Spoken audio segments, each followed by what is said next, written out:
할렐루야. 네, 곤방와. 네, 먼저 저희 교회 성도님들, 저희는 치쿠바 그리스도 사랑교회라고 하는데요. 인사를 먼저 드리도록 하겠습니다. 네, 저는 1996년도에 일본에 가서 13년 동안 동경에서 사역을 하고 유학생으로 가서 거기서 헌신을 하고 사역을 하고 2008년도에 치쿠바라는 도시로 가서 교회를 개척해서 지금은 17년째 이렇게 개척 사역을 감당을 하고 있습니다. 치쿠바라는 도시는 여러분 혹시 아시는지 모르겠는데 한국의 대덕 연구단지를 생각하시면 됩니다. 대덕 연구단지가 이 치쿠바라는 도시를 모델로 만들었습니다.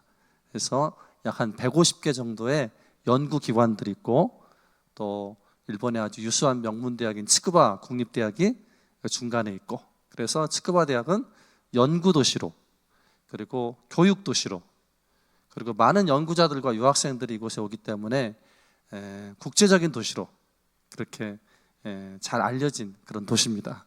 그러나 치쿠바에서 역시 가장 유명한 것은 저희 치쿠바 그리스도의 사랑교회입니다. 왜냐하면 하나님이 주인이시기 때문입니다. 네, 그래서 하나님께서 저희 치쿠바 그리스도 사랑교회를 통해서 행하신 일들을 먼저 말씀드리고 싶은데, 그 전에 여러분들 일본에 대해서 어떻게 아시고 계시는지 모르겠습니다. 제가 약 지금 일본에 온 지 29년이 되는데요.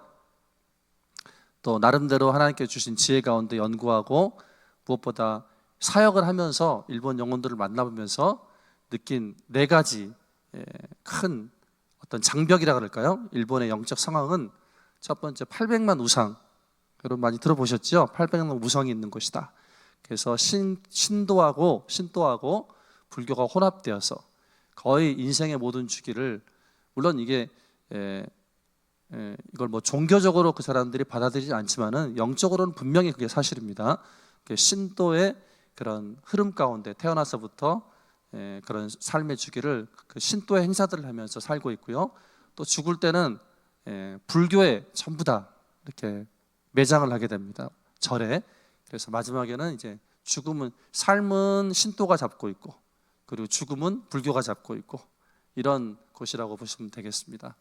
그리고 특별히 제가 만난 일본 영혼들을 보니까 굉장히 일본 사람들이 예의 바르고 또 룰을 잘 지키고 그리고 매뉴얼 민족이고 그런 사람들이지 않습니까? 굉장히 성실하고, 꼭 보면 일본 사람들이 유대인 같다는 생각이 듭니다.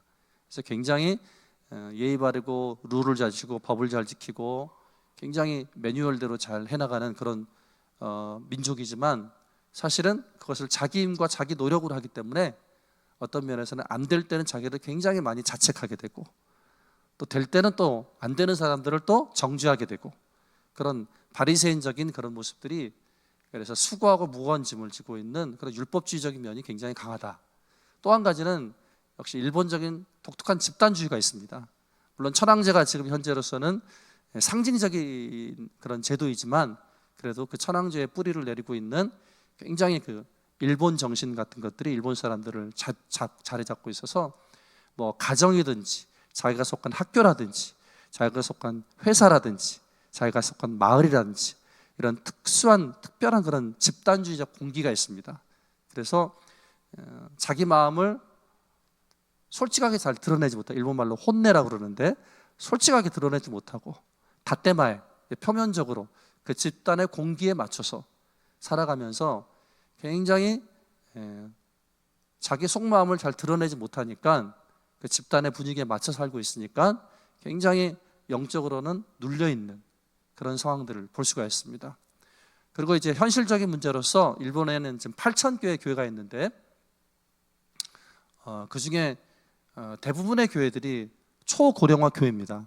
그래서 목사님들이 거의 60대 반, 일본의 가장 큰 대표적인 교단, 일본 기독교단 같은 경우는 한 1,700개 정도의 교회가 있는데, 그 교회는 뭐 평균 목회자 연령이 70대 뭐 초반, 중반.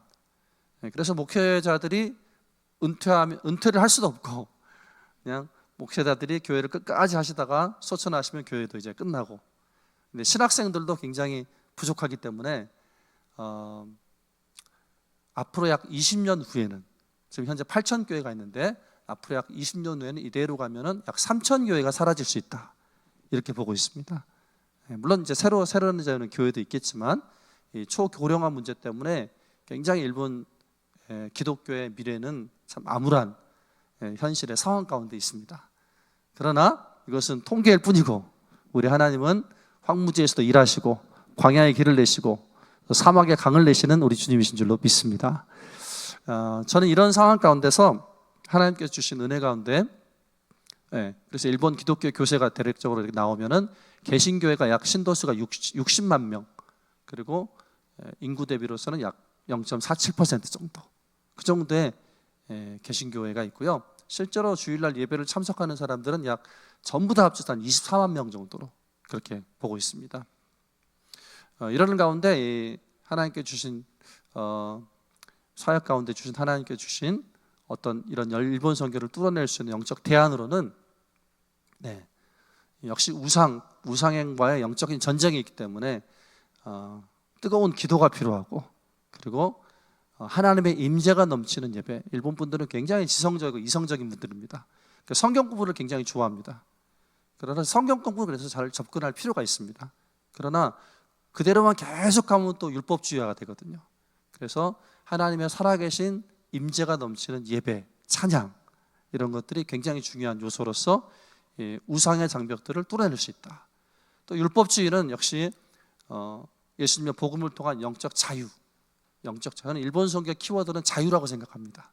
그러니까 눌려있는 마음, 속마음을 얘기하지 못하는 마음, 너무나도 예의 바르게 집단의 분위기에는 맞추지만은 진정한 자기 모습을 드러내지 못하고 속으로는 썩어 들어가고 있는 그 마음의 영적 자유, 복음을 통한 영적 자유함을 주는 것. 그리고 이 집단주의, 여러분 미국이나 한국은 1대1로 이렇게 뭐 사형리를 통해서라든지 복음을 전하면은 다 받아들입니다. 그런데 일본인들은 개인적이라기보다는 굉장히 집단주의적입니다.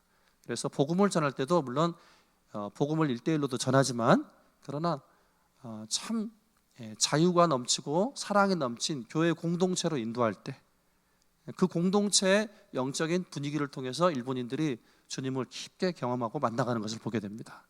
집단주의에 대한은 진짜 자유와 사랑의 하나님의 교회 공동체에 그 대안이 있다.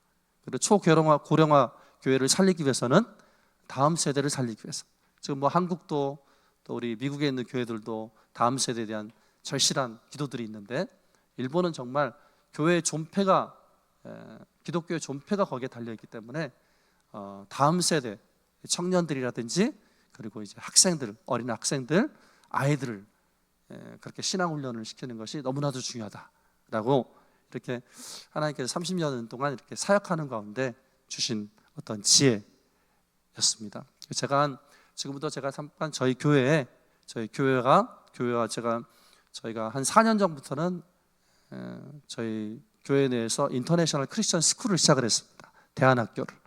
우리 플러튼 장로교회도 아까 우리 부목사님들 말씀하시니까는 그런 대안학교가 있다고 들었는데, 그래서 저희 교회 사역과 학교 사역을 잠시 여러분들에게 보고를 드리고 그리고 말씀을 나누고 마치도록 하겠습니다. 하나님께서 한 10년 전에 저를 깊게 만나 주셨습니다. 다시 한번. 그러는 가운데 하나님께 주신 비전은 크로스 미션을 하라는 그런 마음이었습니다. 여러분, 유대인들은 1900년 동안 다음 세대에 신앙을 전수하지 않았습니까? 나라가 없어도. 그러나 이방인들을 멸시하면서 세계 선교를 하지 않았고, 유럽의 교회들은 100년 동안 200년 동안 열심히 세계 선교를 했는데 다음 세대를 키우지 못해서 지금 유럽의 교회들이 많이 죽어가고 있는 것을 잘 아실 것입니다. 그러니까 마지막 시대 때는 정말 이 자유의 복음을 가지고, 자유와 사랑의 복음을 가지고 츠쿠바와 또 전 일본과 또 전 세계를 선교하는, 그리고 이제 종으로는 다음 세대, 지금 세대보다 다음 세대까지 복음을 전수하는 그런 비전을 하나님께서 허락해 주셨습니다. 기도 가운데. 그러는 가운데 먼저 이 츠쿠바시의 영적인 공기를 바꾸자. 일본의 그 어두운 영적인 공기. 근데 역시 영적인 공기는 찬양 가운데, 아까도 우리 찬양 가운데 나왔는데 우리 하나님은 이스라엘의 찬송 가운데 거하시는 주님이신 줄로 믿습니다. 일본 말로 하면은 그것이 이스라엘어는 산비로나까니 스마와레르슈. 그러니까 하나님께서 찬송 가운데 집을 지으시고 거기 사신다는 뜻입니다. 찬송할 때, 찬양을 드릴 때 하나님께서 거기에 보좌를 펼치시고 거기에 앉으시고 거기에 그때 하나님의 통치가 일어나면서 하나님의 통치는, 하나님의 나라는 성령 안에서 의와 평강과 희락인 줄로 믿습니다. 그 찬송 가운데 일어나는 그 자유와 평강과 기쁨, 이거를 선포하기 위해서 한 7년 전부터 치쿠바 시하고 이렇게 연결을 해서, 또 일본은 여러분 참 이 시에 이렇게 그 지역 사회에 뿌리를 내리는 게 너무 중요합니다. 워낙 일본의 견고한 이 일본주의라는 것이 있기 때문에 그냥 우리끼리 열심히 전도만 하면은 그냥 그 지역 사회 가운데 붕 떠버리고 맙니다. 마치 유대인들의 게토처럼. 그래서 지역 사회에 저희는 정말 열심히 한 달에 한 번씩은 우리 성도들 반 이상 나가 40명 50명씩 나가가지고 전도도 하기도 하고, 여기 가서, 그리고 청년들은 또 토요일 날 매주 전도하기도 하고, 또 캠퍼스 대학에서도 매주 재학생들이 전도를 하는데, 그런 전도도 하지만 이 교회가 지역사회에 뿌리를 내려야겠다, 그 감동을 주셔서 한 7년 전부터 크리스마스 때 이렇게 치쿠바 시하고 연결을 해서 거기서 크리스마스 이렇게 콘서트를 합니다. 그리고 3년 전에는 부활절 때도 찬양에 그런 저희 성가대 저희 찬양팀이 나와서 찬양을 하면서, 이 치쿠바 시로 보면은 굉장히 도시를 활성화시켜주고, 또 저희는 찬양을 하면서 그 곡을 전부 다 설명하면서 복음을 다 전할 수 있는 그런 시간들을 갖고 있습니다. 잠깐, 이건 크리스마스 때 치쿠바 시민들을 이렇게 모아놓은 소리가 잠깐 들으실까요?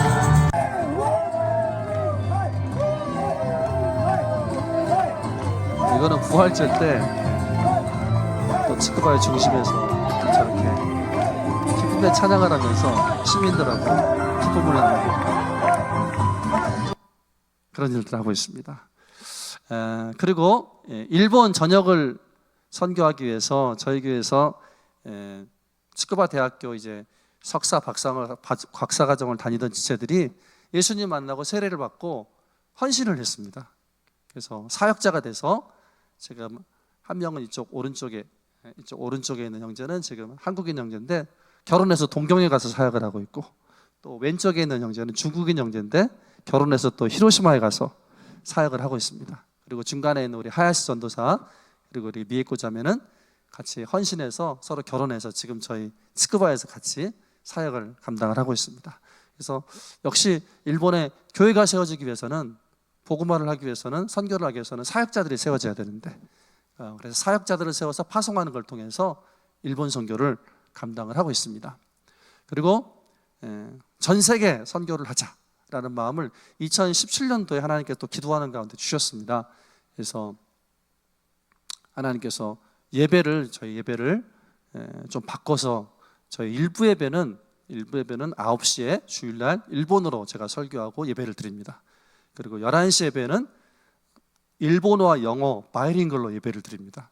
제가 여기서 설교하면 옆에서 영어로 통역하기도 하고, 이렇게 해서 하나님께서 치쿠바는 국제도시니까 영어부 예배를 시작하라는 감동을 주셔서 지금은 현재 한 15개 나라에서 성도들이 다 와서 한 일본인들이 한 40% 정도, 그리고 한국인들이 한 30% 정도, 그리고 영어권에서 온 지체들이 20% 정도, 그리고 중국인 지체들도 한 10% 정도 해서 그렇게 하나님께서 일본 선교를 중심으로 한 인터내셔널한 교회로 그렇게 인도를 해 주셨습니다. 참 2017년에 하나님께서 기도하는 가운데 이 감동을 주셨는데, 하나님께서 뭐라고 감동을 주실 때는 반드시 그 이유가 있더라고요. 저희가 2017년도에 첫 번째 이 영어 예배를 시작했을 때 어떤 한 브라질 자매가 예배를 찾아왔습니다. 근데 그 자매는 저쪽 끝에서 모자 쓰고 푹 눌러서 예배를 드리고 있었는데, 그 다음 주에 보니까는 중간으로 와 있고, 또 그 다음 주 보니까 앞으로 와 있는 거예요. 그러면서 은혜를 받는 거예요. 그리고 한 6개월 있다가 이 자매가 사무실에 찾아왔습니다. 일본에서는 좀 성도들이 사무실에 찾아오면 좀 불안해집니다. 이제 아리가또 고자이마시다. 그리고 이제 또 가시는 분들이 있기 때문에 그래서 좀 저는 긴장을 하고 들어왔는데 이 자매가 그러는 거예요. 목사님, 저는 동성애자였습니다. 그러는 거예요. 예. 그래서 제가 더 놀랬죠. 아, 이제 진짜 갈려나 보다. 예, 인사하고 갈려나 보다. 그렇게 생각을 했는데 그 자매가 그때부터 놀라운 간증을 하더라고요. 2017년도 10월 달에 처음 영어부 예배를 시작했을 때 자기는 브라질에부터 동성애자였는데 동성애가 죄라는 생각을 못하고 살았다는 거죠. 그런데 이상하게 우리 교회 오면서부터 그런 설교를 들은 것도 아닌데, 설교를 한 것도 아닌데 성령님께서 막 마음에 압박을 주시더라는 겁니다. 이건 죄다, 이건 죄다. 너무 괴롭더라는 거예요. 여러분, 진리가 살아있는 교회는 이렇게 성령님께서 죄를 드러내시는 역사를 하시는 줄로 믿습니다. 자기는 그런 생각을 하지도 못했는데 이건 죄구나라는 생각이 들기 시작하고 너무 괴로워서, 그러고 나서 2017년 10월 달 어느 토요일에 어느 날은 너무 괴로워서 내가 도저히 크리스찬이면서 동성애자일 수는 없구나 라는 사실을 깨닫고 이대로 내가 죽을 것 같다, 지옥에 떨어질 것 같다, 그 마음을 주셨다. 근데 이상하게 그때 자기 방 안에 빛 같은 것들이 들어옵니다. 밝은 빛이. 그러면서 동성애 마음이 싹 사라진 거예요. 그런데 또 일어날 수 있잖아요, 그 마음이. 그래서 그 다음날 주일날 예배를 왔는데, 그때 예배 때 영어부 예배 시작하자마자 한 두 번째, 세 번째 정도 예배였습니다. 그때 예배 때 목사님 설교를 들으면서 그리스도 안에 그런즉 누구든지 그리스도 예수 안에 있는 자에게는 새로운 피조물이라, 이전 것은 지나갔으니 보라 새 것이 되었도다, 이 말씀을 하면서 제가 한 동성애자에서부터 이 해방된 한 가스펠 가수, 여러분 그 찬양 아시죠? 예. 약할 때 강함 주시네, 그 찬양을 만든 분이 동성애자였어요. 근데 그분이 사실은 정말로 많은 갈등을 하다가 어떤 집회를 통해서 그 동성애가 치유가 되어지고, 그리고 그 찬양을 만든 거예요. 그리고 지금은 그분이 결혼하셔가지고 자녀들을 9명이나 낳으셨습니다. 네. 그 얘기를 하는데, 그 얘기를 드리는데, 그 말씀을 전하는데 그 브라질 자매가 하나님께서 예배 드리다가 그러시더래요. 이게 너의 얘기다. 이게 너의 얘기다. 너는 새로워졌다. 그 얘기를 듣고 이 자매가 완전히 해방이 된 거죠. 그리고 나서 또 6개월 동안 자기가 마음을 점검해 봤대요. 이게 또 돌아오나, 생기나 안 생기나, 그 마음이. 그때 6개월 동안 돌아봐도 그 마음이 안 생기니까 6개월 후에 저희 사무실 문을 두드리고 들어와가지고 간증을 하고, 눈물로 간증을 하고, 마지막 브라질 돌아가기 전에는 전 성도들 앞에 자기 간증을 하고, 그리고 올 때는 그렇게 죄 가운데 왔지만 돌아갈 때는 너는 이제부터 브라질에 당신은 선교사로 갑니다. 당신에게 행하신 놀라운 하나님의 말씀을 전하십시오. 그래서 지금 브라질에 가서 상파울로에서 자기 교회에서 평신도지만 설교도 하고 그런 자매로 쓰임받고 있습니다. 하나님께 행하신 놀라운 일인 줄로 믿습니다. 그렇게 영어부 예배를 시작하니까 그런 일이 생기기 시작했습니다. 그러면서 그게 하나의 사인으로 많은 세계 각국에서 영혼들이 오기 시작하고, 그러면서 자연스럽게 인터내셔널 교회를 할 수 있게 해주셨습니다. 이렇게 츠쿠바에서부터 전 일본과 그리고 전 세계 복음을 전하는 사명, 주님께서 말씀하시고 주님께서 그것을 이루어 주셨습니다. 또 다음 세대는 저희가 교회가 사실은 청년 사역으로부터 시작을 했습니다. 츠쿠바 대학에서 캠퍼스에 전도를 하면서 이 사역을 시작을 했습니다. 교회를 개척을 했습니다. 그래서 참 하나님 은혜로 츠쿠바 대학에서, 일본은 종교의 자유가 있습니다. 그래서 전도도 다 해도 됩니다. 그러나 아까 말씀드린 그 일본적 분위기가 있지 않습니까? 일본의 공기가 있지 않습니까? 그것 때문에 사실은 대학 내에서 이렇게 자유롭게 전도할 수, 종교 활동을 할 수는 없습니다. 근데 하나님께서 정말 은혜 가운데 개척 1년이 됐는데 대학교 가운데 공식적인 크리스찬 서클을 등록할 수 있게 해주셨습니다. 참 기적적으로. 그리고 지금 16년 동안 항상 그 크리스찬 서클이 유지되려면 고문 선생님이 있어야 되거든요. 근데 고문 선생님도 때에 따라서 다 허락해 주셔서 지금도 크리스찬 서클을 통해서, 공식적인 서클입니다. 일본 사람들은 룰을 지키는 게 굉장히 중요하기 때문에 룰만 잘 지키면은 사실은 자유가 있기 때문에, 신앙의 자유가 있기 때문에 많은 활동들을 할 수가 있습니다.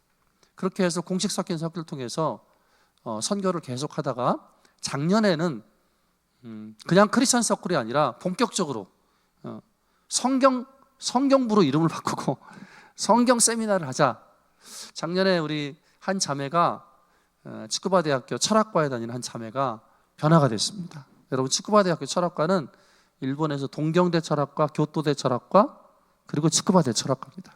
그렇게 아주 좋은 철학과인데 그 연구실에 아주 에이스로 있는 자매가, 박사가 더 있는 자매가 영적으로 큰 제2의 회심 같은 그런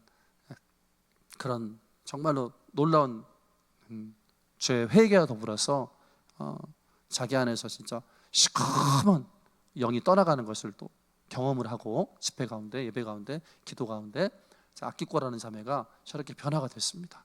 그리고 적극적으로 저희 사역자, 제 아내에게 얘기하는 거예요. 목사님, 우리가 이름도 본격적으로, 일본 사람들에게 빙빙 돌려서 하는 거 좋아하지 스트레이트로 얘기 잘 안 합니다. 근데 우리가 공식 서클이니까 자꾸 국제 교류, 기독교 교류 서클 하지 말고 성경부로 하는 게 좋겠습니다. 그리고 성경을 가르치면 좋겠습니다. 해서 이 자매를 통해서 제 아내를 초청해서, 제 아내가 또 미주장신에서 카운셀링을 배웠기 때문에 제 아내를 초청해서 이렇게 크리스찬 힐링 세미나를 학교에서 공식적으로 하게 됐습니다. 그리고 제 아내 사진도 다 집어넣습니다. 잘 안 보이시죠?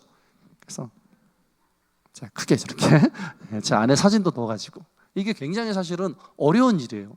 왜냐하면 일본은 학교 내 종교활동이 금지가 되어 있기 때문에 굉장히 사실 이게 기적적인 일입니다. 그러나 공식적인 루트를 통해서 하니까 아무런 문제가 없죠. 그리고 이 세미나를 통해서 점점 다음에는 그냥 힐링 세미나 말고 더 본격적으로 성경 세미나를 하고, 그 성경 세미나를 이렇게 매주 월요일 츠쿠바 대학에서 이렇게 하고 있습니다. 그리고 이 자매가 정말 너무 변화가 되니까 이 성경 세미나에 자기 친구들을 데려오기 시작했고, 이 생명이 예수님을 생명으로 만나니까 생명이 또 생명을 계속 낳는 겁니다. 그래서 이 츠쿠바 대학에서 이렇게 신간 활동을 하면은, 신입생 환영 활동을 하면은 이렇게 여러분 저 옆에 보이는 거 보십니까? 오른쪽에 보이는 게 LGBTQ 서클입니다. 그리고 왼쪽에 보이시는 거는 이슬람 서클입니다. 근데 그 중간에서 거기는 사람들이 하나도 안 오는데 저희 우리 크리스찬 서클 성경부에는 우리 재학생 지체들이 찬양도 하고 예수님 찬양도 크게 하고, 그래서 성경부 찬양 서클에 큰 하나님께서 은혜를 주셨습니다. 그리고 11월 달에는 이제 돌아가면 준비할 텐데 츠쿠바 대학에서 공식적으로, 이것도 공식적으로예요. 공식적으로 기독교에 대한 공개 토론을 하기로, 학생들 누구든지 무엇이든지 물어보세요. 기독교에 대해서 궁금한 거 있으면 그래서 불러서 공개 토론을 하기로 했고, 저하고 제 친구 일곱 목사님이 가서 거기에 대해서 답변을 해주기로 했습니다. 이게 정말 허락이 나올까 싶었는데 또 이렇게 츠쿠바 대학에서 허락을 해줬어요. 허가를 나와서 이제 본격적으로 공개적으로 이렇게 복음을 전할 수 있는 기회를 하나님께서 허락을 해주셨습니다. 네, 다음 한번 보여주시겠어요? 네.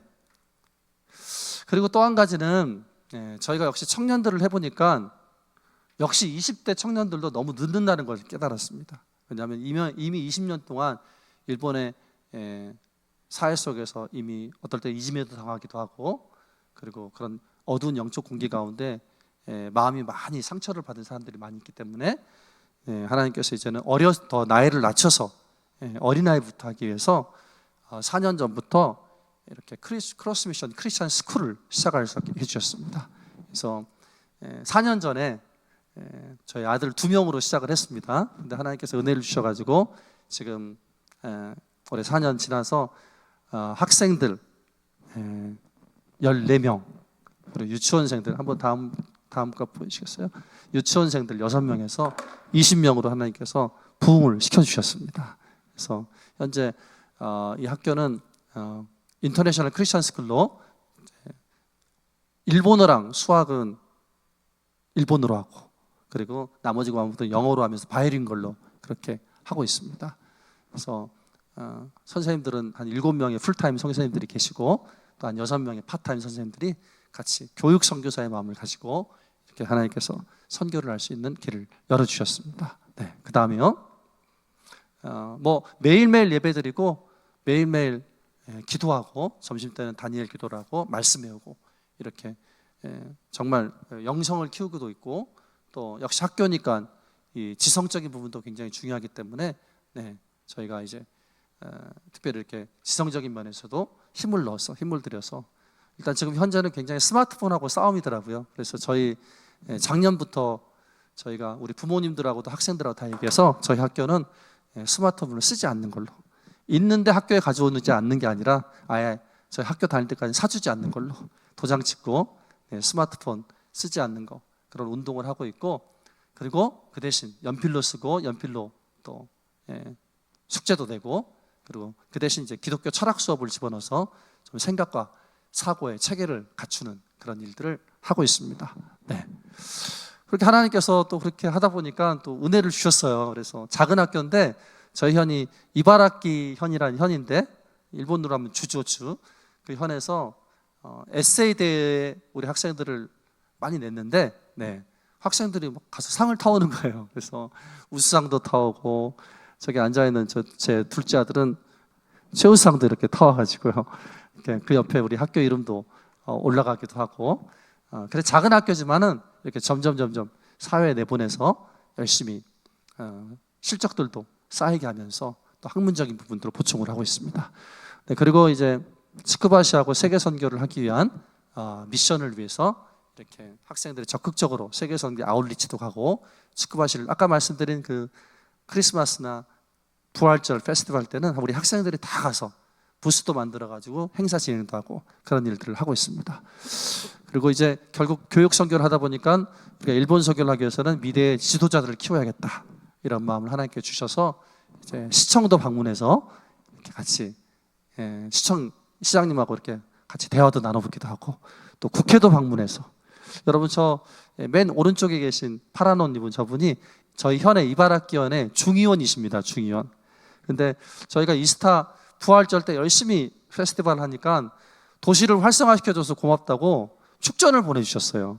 그리고 올해 5월 달에 국회를 이제 방문을 했는데, 저 중의원 아오야마상이라는 저 중의원이 다 안내를 해주더라고요. 다 안내를 해주고, 그리고 우리 모의 뭐 국회도 해보고, 마지막에는 국회의원들만 들어가는 식당에서 맛있는 밥도 먹고, 그런 하나님의 또 축복을 그렇게 허락해 주셨습니다.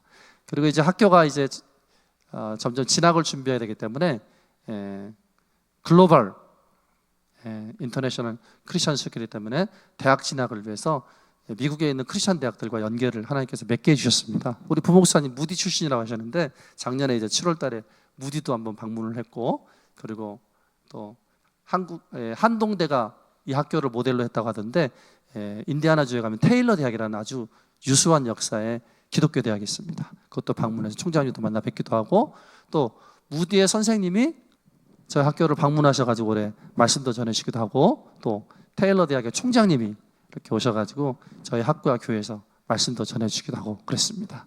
저 총장님이 많이 웃고 계시잖아요. 저기 에피소드가 있습니다.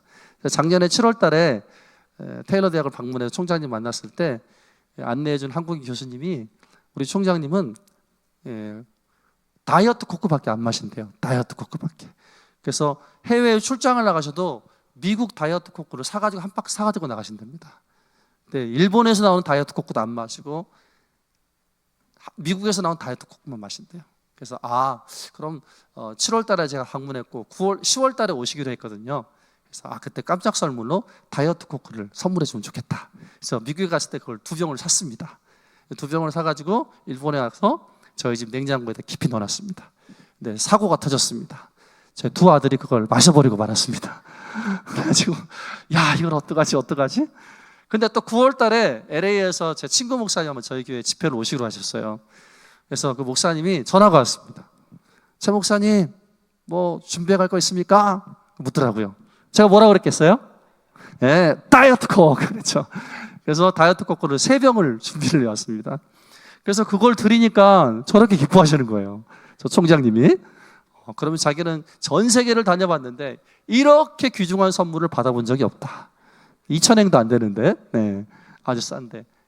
그렇게 또 인연도 맺어가지고 하나님께서 기쁜 가운데 이렇게 인연도 맺어가지고 지금도 좋은 교류하고, 또 저희 첫째 아들이 참 하나님 은혜로 학교 시작한 지 4년 됐는데 첫 번째 졸업생이었습니다.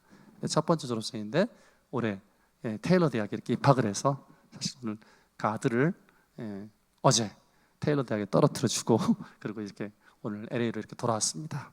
가장 중요한 것은 이 학교를 통해서 일본인의 가정들이 돌아오고 있다는 것입니다.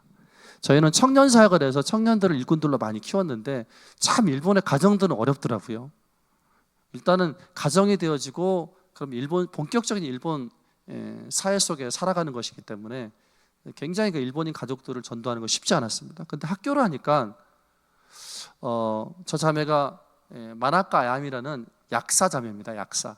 그때 자기 아들 켄스케가 너무너무 학교에 비싼 사립학교를 보냈는데 학교에 적응을 하지 못하고 4학년이 됐는데 너무나도 무기력해지고 학교를 힘들어하고 그래서 찾고 찾는 가운데 어떻게 저희 학교 작은 학교인데 홈페이지를 보고 저희 학교를 찾아왔습니다. 그래서 학교 소개를 듣고 그리고 1월 달부터 작년 1월 달부터 도중에 학교를 그만두게 하고 저희 학교를 보냈습니다. 1월 달에 첫 주에 이제 학교를 왔는데 그 첫 주 일주일 지나고 나서 켄스케 엄마 마나카 아야미자매랑 마나카 유키 형제가 켄스케랑 같이 주일 예배를 참석했어요. 그래서 일본 사람들 예의가 바르니까 인사하러 왔나 보다 그랬습니다. 근데 그 다음 주도 온 거예요. 그래서 어떻게 두 번째 주로 일본 사람들 그렇게 교회를 스스로 찾아오기가 쉽지가 않거든요. 그래서 제가 가서 물었죠. 뒤에 가서 예배 끝나고 나서 어떻게 교회를 이렇게 두 주나 오게 됐습니까? 이렇게 물으니까 그 아버지가 목사님 감사합니다. 우리 켄스케 얼굴에 웃음이 돌아왔습니다. 그러는 거예요. 그 옆에서 엄마는 울고 있고 그래요. 너무 감사하네요. 그리고 또 그 아버지가 목사님 제가 지난주에 처음 교회라는 곳으로 와서 성경 말씀을 들었는데 설교를 들었는데 제 마음에 너무 다가왔습니다. 그래서 그걸 다 제가 적었습니다. 그러는 거예요. 그래서 제가 그랬죠. 당신 아들이 이렇게 일주일 만에 얼굴에 웃음이 돌아오고 당신이 일본 사람으로서 처음 교회로 왔는데 성경 말씀이 마음에 다가온다고 하니 당신 가정을 하나님께서 부르시는 것 같다. 그리고 복음을 설명해주고 예수님을 전하니까 그 자리에서 다 예수를 믿은 거예요. 그리고 나서 작년 1월 달부터 교회를 매주 오기 시작하는데 저 어머니한테 희한한 일들이 일어나는 거예요. 어느 날은 저하고 제 아내에게 찾아와가지고 목사님 저는 10년 동안 눈물이 다 말랐습니다. 우리 켄스케를 생각하면 너무너무 인생이 괴로워서 그런데 이상하게 예배만 오면 이렇게 눈물이 흘립니다. 눈물이 나옵니다. 지금도 그래요. 지금도 눈물이 나옵니다. 저에게 눈물이 회복이 됐습니다. 그리고 좀 있다 또 한 주 있다가 또 와서 그러는 거예요. 목사님 저는 어깨에 엄청나게 아픈 어깨 결림이 있었습니다. 침을 맞아도 안 되고 마사지를 해도 안 되고 근데 이상하게 또 예배 와서 예배 드리다 보니까 어느 순간 이 어깨 결림이 싹 사라졌습니다. 그러는 거예요. 또 그 다음에 와서 또 얘기하는 거예요. 목사님 저는 제 머리에 뇌에 조그만 가 있어가지고 제 오른손이 사실은 거의 마비가 돼서 감각이 없었습니다. 그래서 항상 고무장갑 2개 끼고 있는 것 같았습니다. 근데 예배를 와서 앉아있고 예배를 듣다 보니까 어느 순간 오른손에 감각이 돌아왔습니다. 지금은 고무장갑 2장이 아니라 1장으로 줄었습니다. 그러는 거예요. 그러면서 어느 날은 새벽 기도로 왔는데 이 켄스케 어머니가 이렇게 손을 들고 이렇게 기도하는 거예요. 하나님 이 오른손을 주님 앞에 올려드립니다. 그 어느 날은 또 한나와 사무엘의 설교를 듣고 나서 목사님, 전사님 켄스케를 하나님께 드리고 싶습니다. 사무엘처럼. 어떻게 드리시려고 그래요? 그러니까는 모르겠습니다. 교회 그냥 드리면 되겠죠. 그러시더라고요. 그렇게 이 가정이 변화가 되고 놀라운 하나님의 역사가 일어나는 거예요.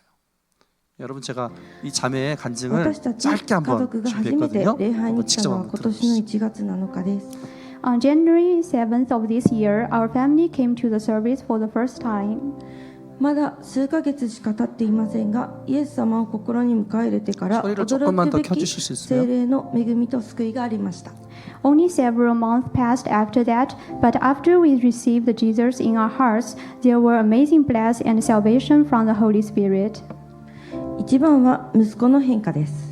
First was the change of our son. 以前の学校では朝もなかなか起きられず、一番嫌いな算数のテストの点数は毎回30点台でした。 Before he couldn't get up early in the morning, he hated math and only got 30 points in the tests. それが今では一番好きな科目が算数になり、先日は100点を取ることができました。 And now he likes math the most and got 100 points several days ago. 勉強も学校も楽しいと言って笑う我が子を見ていると幸せな気持ちで胸がいっぱいになります。 My heart is full of happiness when I see my son saying he likes study and the school life is very happy.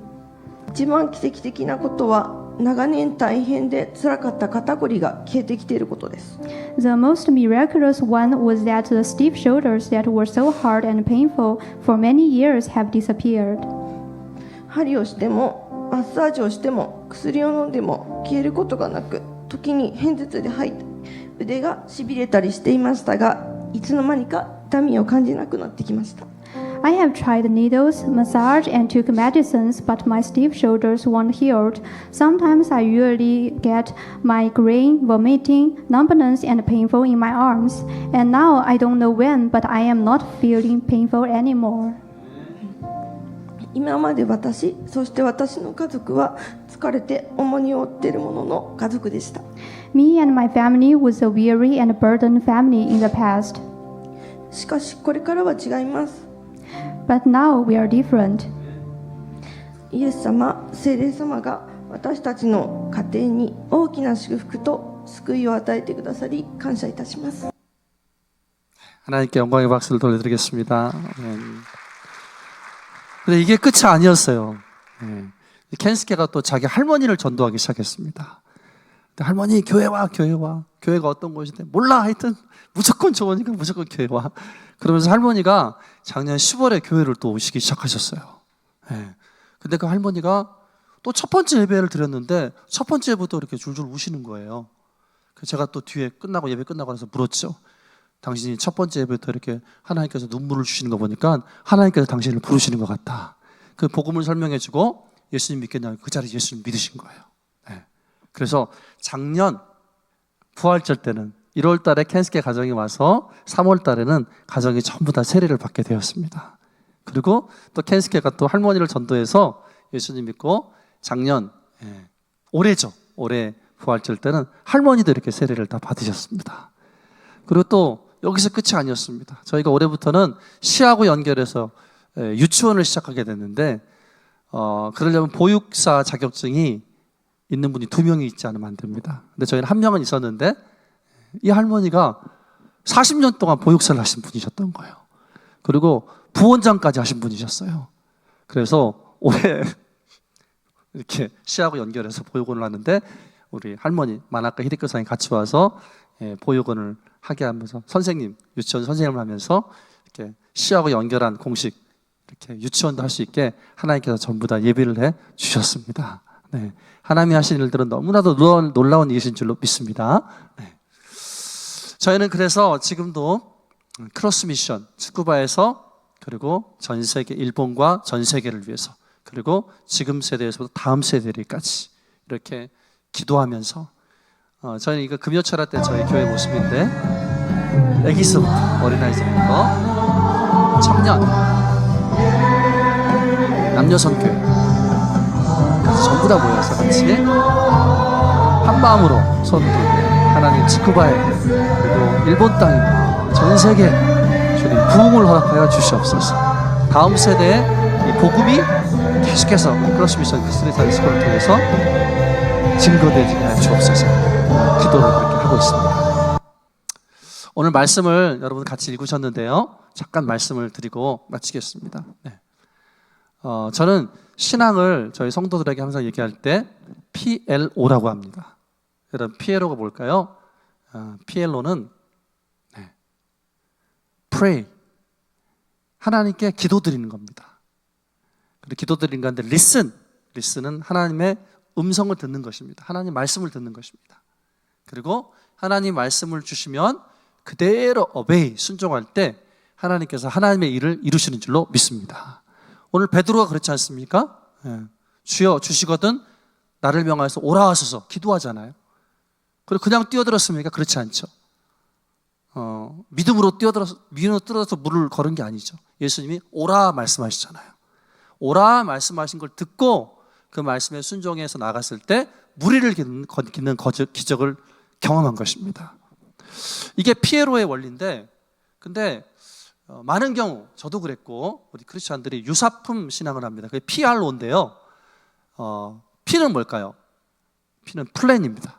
계획을 세웁니다. 저 같은 선교사는 하나님의 영광을 위해서 올해는 100명의 성도 예배를 드리겠습니다. 200명의 성도 예배를 드리겠습니다. 막 계획을 세우는 거예요. R은 뭘까요? R은 run입니다. 그 목표와 계획에 따라서 막 열심히 뛰는 것이죠. O는 뭘까요? O는 오마이갓입니다. 실패합니다. 그리고 실패하고 나서 기도하기 시작합니다. 어떤 기도하죠? 원망의 기도. 하나님, 나는 하나님의 영광을 위해서 목표를 세우고 하나님의 영광을 위해서 열심히 뛰었는데 왜 나를 도와주지 않습니까? 그럼 그때 하나님께서 말씀하시죠. 내가 언제 너한테 그거 하라 그랬니? 그것은 너의 계획과 너의 영광과 너의 열심 아니니? 너는 먼저 나한테 와서 기도해라. 그럼 내가 나의 계획을 너한테 말해줄게. 그래, 그대로 순종만 하면 내가 나의 계획을 너를 통해서 이루겠다 라고 말씀해 주시는 것입니다. 저는 사실 10년 전에 11년 전에 저도 피아로의 삶이었습니다. 스크바에 개척 가서도 열심히 선교해서 밤낮으로 열심히 선교해서 뭐 헌신자도 저렇게 세워지기도 하고 교회 건물도 5년 안에 사기도 하고 예배도 빨리 안정되기도 하고 참 축복스러운 사역이었는데, 그러나 제 마음은 항상 불안과 마음속에 절망과 그런 마음들이 끊이질 않았습니다. 왜? 저의 열심이고 저의 계획이었으니까요. 그러다가 11년 전에 저희 팀에 한 큰 일이 일어나고 그리고 한 1년 동안을 정말 너무나도 힘든 시간을 보냈습니다. 사람을 원망하고 상황을 원망하고, 나는 왜 일본에 와가지고 청춘을 바쳐서 이렇게 드렸는데 왜 이렇게 돼버리고 말았는가. 1년 동안을 그렇게 지냈는데 1년이 지나고 나서 2015년도에 하나님께서 8월 달에 저를 3번 정도 찾아와 주셨습니다. 첫 번째는 8월 달 초에 한국에서 단기 선교팀이 왔는데 금요일 날 이렇게 예배를 드리는데 끝나고 나서 기도하는데 전 여기서 기도하고 그 선교팀 청년들은 여기서 한 20명 정도가 찬양을 하는데 시편 27편 4절, 내가 여호와께 바라는 한 가지 곧 그것만을 구하리니 곧 여호와의 장막에 거하면서 그의 아름다움을 바라보며 즐거워하는 그것이라. 이 말씀을요, 일본 찬양이 있거든요. 에이엔니 에이엔니, 이 찬양을 2시간 동안 하는 거예요. 2시간 동안. 그래서 제가 여기서 계속 혼자 기도하다가, 기도도 사실 안 되고 하여튼 그러고 있다가 그 찬양을 듣는데 제가 이런 생각이 들었습니다. 아, 이건 뭐지? 이게 뭐지? 아, 내가 1년 동안 하나님을 잊고 있었구나. 하나님을 잊고 있었구나. 저 청년들은 주의 장막에 들어가서 기쁨으로 저렇게 찬양을 하는데 나는 하나님을 잊고 있었구나. 그 생각이 오는 거예요. 그리고 한 2주 있다가 또 어떤 목사님 저한테 오셔서, 선교사님, 사람은 자기가 쌓은 선에서 선을 낳고 자기가 쌓은 악에서 악을 냅니다. 사람과 상황은 전부 다 방아쇠에 불과하고 폭탄은 자기 안에 있는 것입니다. 그러더라고요. 여러분, 사람과 상황은 방아쇠에 불과하고 폭탄은 자기 안에 있는 것입니다. 그렇잖아요. 여러분, 아무리 여러분 방아쇠를 당겨도 폭탄이 없으면 터지지 않잖아요. 그 말씀하는데 그게 하나님께서 2번째 저를 찾아오시는 것이었습니다. 그리고 마지막은 2015년 8월 26일 날 한국에 가서 코스타라는 집회 30주년 셀레브레이션으로 예배를 드리러 갔는데, 축제를 하러 갔는데 둘째 날에 이동훈 목사님이 설교를 하지 않으시고 분당 샘물교회, 여러분 아시죠? 그 아프가니스탄에 가서 순교하신 그 목사님 영상을 보여주셨습니다. 그 영상을 보는데 제 마음 가운데 계속 저분의 헌신하고 나의 헌신은 뭐가 다르지? 아, 저분은 하나님을 위한 헌신이었지만 나도 물론 하나님의 은혜로 헌신했지만 나는 나를 위한 헌신이 있었구나. 그걸 하나님께서 깨닫게 해주시고 그게 나의 폭탄이었다는 걸 알게 해주셨습니다. 그리고 그 예배가 끝나고 앞에 나가서 기도하는데, 하나님, 정말 이대로는 못하겠습니다. 이대로는 못하겠습니다. 절규하면서 하나님, 정말 이 폭탄을 제거해 주시든지 제가 선교를 그만하게 해주시든지, 그렇게 기도하는데 그때 하나님께서 제 마음 가운데 감동으로 말씀해 주시길, 연배야, 너를 향한 나의 사랑은 우주보다 넓고도 크단다. 그 우주보다도 넓고 큰 나의 사랑 안에 너 있을 곳이 없겠니? 너는 왜 사람의 인정과 평가 가운데서, 저의 폭탄은 그거였거든요. 사람의 인정과 평가. 잘한다 그러면 우쭐해지고 잘못한다 그러면 또 낙심하고, 사람과 인정 가운데서 너 있을 곳을 찾으려고 하니. 그 음성을 하나님께 감동을 주셨는데, 그때 제 마음에 정말 이게 1년이 아니라 40년의 인생 동안에 제 마음에 있던 엄청난 큰 폭탄 같은 바위가 쓱 사라진 걸 경험을 했습니다. 그리고 평강이 오는데, 평화라도 하늘에서 내려오네, 이 평화가 오는데 제 영혼이 깃털처럼 가까워지고 가벼워지고, 예수님이 제 마음에 있는 것이 너무나도 느껴지고, 저는 그때 우리 여성분들의, 자매님들의, 엄마들의 마음이 이해가 됐습니다. 마리아가 그렇게 처녀가 임신을 해가지고 사람들이 손가락질을 하는데도 그게 아무 상관이 없죠. 왜요? 자기 안에서, 우리 엄마들은 알잖아요. 아기가 자기 배를 차고 있잖아요. 그렇죠? 근데 내 배를 차고 있는 것이 그냥 인간의 아이가 아니라 하나님의 아들이다. 그때 그렇게 주님이 저를 찾아하시고 나서 한 2달 동안을 제 안에 예수님이 느껴지는데, 예수님이 너무너무 실제가 되시고, 예수님이 너무나도 사실이 되시고, 예수님이 제 마음을 치시고, 예수님이 제 마음을 움직이시고, 2달 동안을 매일매일 하나님께 눈물로 감사로 그렇게 눈물이 끊이지가 않았습니다. 예수님 사랑합니다. 예수님 사랑합니다. 예수님 사랑합니다. 끊이지가 않았습니다.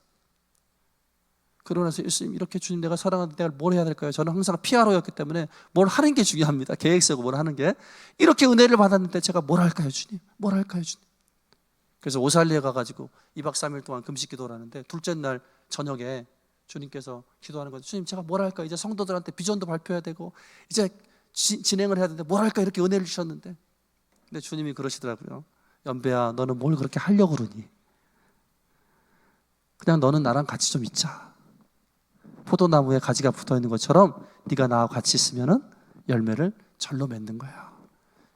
그런데 그 주님의 음성이 또 오는데요, 너무 주님 사랑합니다. 주님 사랑합니다. 주님 사랑합니다. 그래서 내가 주님과 같이 있어야겠구나. 내가 주님과 같이 있어야겠구나. 그래서 그때로 한 7년 정도를 매일 아침 주님께 3시간을 드리고 하나님께 기도드리고, 그러니까 처음에는 하나님께서 너무너무 은혜와 감격을 주시고 감동을 주시고 눈물을 주시고 감사를 주시고 기쁨을 주시고, 그러더니 1년이 지나니까 점점 영어부를 해봐라. 영어부를 하니까 브라질의 동성애 그 자매가 치유가 되기도 하고, 그리고 영어가 교회에서 이렇게 왔다 갔다 하니까 4년 후에 학교를 시작할 때도 아이들이 뭐 영어를 잘하는 건 아니지만 영어가 자연스러운 분위기가 되고, 그리고 그 영어부에 왔던 지체들이 영어부 교사가 돼주기도 하고, 또 학교가 시작되기도 하고, 학교를 하니까 하나님께 저렇게 또 케이스케 가정 같은 가정들을, 일본의 불신자 가정을 보내주셔가지고 저렇게 구원의 역사를 일으켜 주시는 그 일들을 주시는 줄로 믿습니다. 여러분, 신앙은 피에로입니다.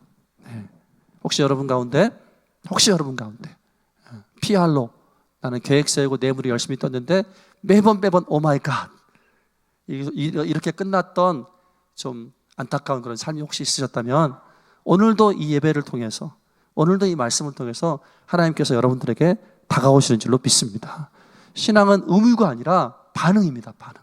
주님께서 나한테 엄청난 큰 은혜로 다가오실 때, 내가 작은 한 발로, 주님은 큰 발로 다가오시는데 나는 작은 한 발로 반응할 때, 주님께서 그 반응하는 걸 통해서 하나님의 놀라운 일들을 이뤄가실 줄로 믿습니다.